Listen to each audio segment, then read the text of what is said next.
अस्सलाम वालेकुम नाजरीन, आपको बताएं चेयरमैन तहरीक इंसाफ इमरान खान की ज़ेर सदारत पीटीआई की कोर कमेटी का इजलास हुआ।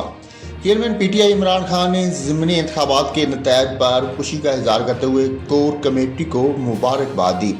तफसीलात के मुताबिक कोर कमेटी इजलास में तहरीक इंसाफ के चेयरमैन इमरान खान ने पार्टी रहनुमाओं को आइंदा इलेक्शन की तैयारी करने की हिदायत कर दी। के इजलास में परवेज इलाही की बतौर वजीर आला पंजाब उम्मीदवार की तौसीक की गई। 22 तारीख को पंजाब में हुकूमत बनाने और अपना बयानिया जारहाना अंदाज से जारी रखने का भी फैसला किया गया। इमरान खान इस मौका पर कहा कि पूरी टीम ने पंजाब के इलेक्शन में भरपूर मेहनत की। चेयरमैन तहरीक इंसाफ ने कहा कि नौजवानों ने धांधली को रोकने में अहम किरदार अदा किया। अवाम ने पहले की तरह अब भी इन चोरों को मुस्तरद कर दिया। कौम जाग उठी है।